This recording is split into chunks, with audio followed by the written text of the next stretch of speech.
Engineer हूँ, पढ़ा लिखा हूँ, समझदार हूँ, अनपढ़ नहीं हूँ, डिग्री भी असली है, फर्जी डिग्री नहीं है मेरी। रुको जरा, सब्र करो।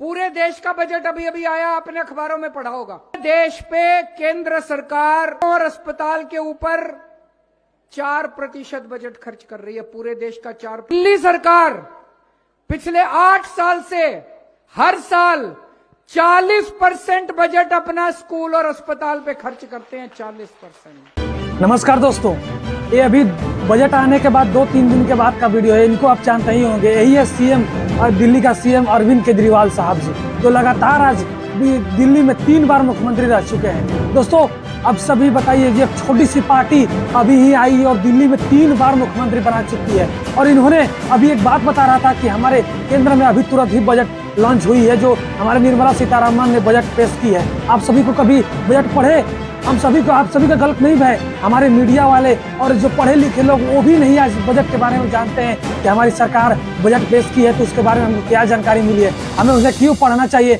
हमें सरकार हमें टैक्स ले रही है तो क्या में खर्चा कर रही है।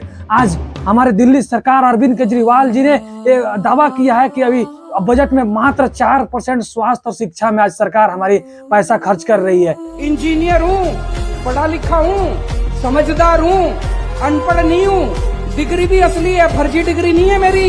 मेरे को करना आता है, बिजली भी 24 घंटे कर दूंगा, ट्रांसफार्मर ठीक कर दूंगा, लाइनें ठीक कर दूंगा, 24 घंटे बिजली कर दूंगा और 0 बिजली का बिल कर दूंगा। दोस्तों आपको बता दूं कि दिल्ली के अरविंद केजरीवाल के कई ऐसे ईडी सीबीआई ने आज वहां पे उन्हें भेजा, लेकिन उनको गिरफ्तार करने में पावर नहीं है, क्योंकि उनके पास शिक्षा है और आपके एक शिक्षा ही ऐसा है, आपका अधिकार है जो आपको एक संविधान से अलावा आपको गिरफ्तार कोई नहीं कर सकता है। ईडी सीबीआई की केंद्र सरकार की ईडी सीबीआई आज चल रही है, लेकिन आपको दिल्ली सरकार के छूने की हजरत नहीं है, क्योंकि वो एक पढ़े लिखे और IITian आज मुख्यमंत्री दिल्ली में और वहाँ के 3 बार एक छोटी सी पार्टी आकर के आज भाजपा को 3 बार लगातार वहाँ हरा करके और अपनी पार्टी बनाई हुई है। और अगर तुम लोग नए हो तो सब्सक्राइब करो, वो जो लाल वाला बटन है उस पे फूट फेंक के मारो या फिर मोमबत्ती, मुझे नहीं पता, बस क्लिक हो जाना चाहिए। आपको चुन करके सरकार बनाने के अधिकार एक वोट ही मात्र आपके पास है, जो सरकार आपकी स्वास्थ्य और शिक्षा की बात करती है। आज हमारे देश में ऐसी व्यवस्था हो गई है कि हर एक विभाग में नौकरी कम आ रही है और हमारी सरकारें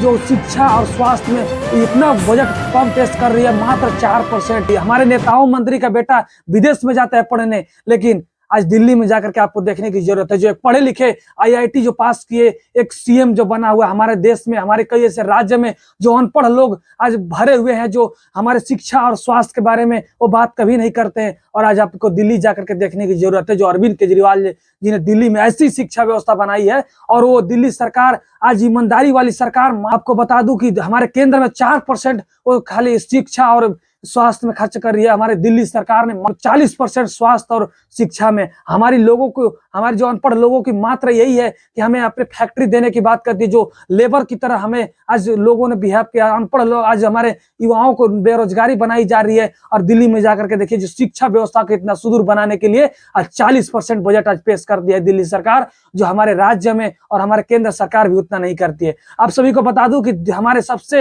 एक देश की अर्थव्यवस्था बढ़ाने वाली एक शिक्षा ही और स्वास्थ्य ही एक ऐसा है जो हमारे देश की जो आर्थिक व्यवस्था को बढ़ा सकी। हमारे नेताओं ने अपने बेटे और अपने विदेश से पढ़ने के लिए भेजते हैं, लेकिन हमारे गरीब की बच्चाओं को कभी वो हमारे गांव में कोई नेता आती है, प्रचार करके चली जाती है कि हम आपको आपकी स्वास्थ्य और शिक्षा में बात करूंगा, लेकिन कभी वो शिक्षा और स्वास्थ्य की बात नहीं करती है, अपने जेब भरने के लिए बात करती है। जिस प्रकार से हमारे केंद्र में आज सरकार हमारी शिक्षा व्यवस्था को दुरुस्त बना रही है, हमारी नौकरियों को कम की है, उसी प्रकार से आज हमारे राज्य में भी, सभी राज्य में। इसलिए आप सभी को जागरूक होना पड़ेगा। आपको अपनी सरकार, अपने पढ़े लिखे लोगों को जो उस मेहनत और उस मशक्कत के साथ आज जो आगे बढ़ी है, उस सरकार को चुनना पड़ेगा, आपको वोट उसी सरकार को देना पड़ेगा। तो आपका एक मात्र ही अधिकार है कि आप एक अच्छी सरकार ढूंढिए और वहां वोट दीजिए, आपकी शिक्षा और स्वास्थ्य ऑटोमेटिक सुधर जाएगी। तो दिल्ली सरकार अरविंद केजरीवाल जी के बारे में आपके क्या राय है, आप कमेंट बॉक्स में जरूर लिखना। एक पढ़े लिखे नेता के बारे में आपके क्या राय है, आप कमेंट बॉक्स में जरूर लिखना। मिलते हैं नेक्स्ट, जय हिंद दोस्तों।